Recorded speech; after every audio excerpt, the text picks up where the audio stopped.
Culling of tame deer to continue in Kinlochleven but not within village boundaries. The culling of deer in a highland community it's set to continue but not within the village boundaries. Kinlochleven in Lochaber has unwittingly become a haven for red deer in recent years. When a lone stag entered the village 4 years ago, residents would have considered the occasion as a novelty. However, when another 20 deer followed, it soon turned into a problem.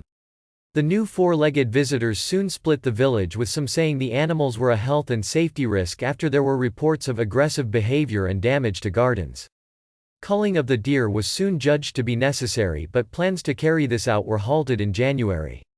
This was due to residents becoming upset and outraged after witnessing scenes of deer, who they had bonded with over the 4 years, being shot in the village and their carcasses dragged away. The culling was brought to a halt following these complaints. Decrease of deer in the village. A meeting was held in July to review the situation with Nature Scott, Kinlochleven Community Trust, Highland Council and Jahama Highland Estates. It was agreed that culling was still necessary but only within the usual period in Scotland between July 1 and October 20 and not within the village. Signs warning people not to feed the deer have also been erected and information has been distributed. One of the directors at the Kinlochleven Community Trust, KCT, Charlie Gordon, said, "The real issue with deer being encouraged to move into the village has been going on for some time.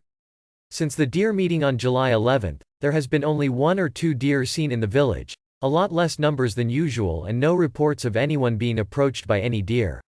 Signs have now been erected in both play parks and more signs will be placed around the village to inform villagers and visitors to not feed the deer." Continues to present a risk to public safety. While out-of-season or nighttime culling licenses can still be obtained from Nature Scott, they said none have been applied for at this time. A spokeswoman for Nature Scott said the group would continue to review the situation. There are still ongoing issues being reported, albeit with a lower number of deer still resident in the village. This continues to present a risk to public safety. The group agreed that a number of actions would be delivered, including maintaining normal in-season culling practices around but not within the village to prevent any increase in deer numbers, erecting a number of "do not feed the deer" signs, and distributing an information note. No lethal control of deer within the village is planned and no out-of-season or nighttime culling licenses have been applied for at this time. The group will continue to meet regularly so we can review any new information and consider further options. It was added that any further control within the village would require involvement of police. If you like this video, don't forget to subscribe my channel, press bell icon button for more videos.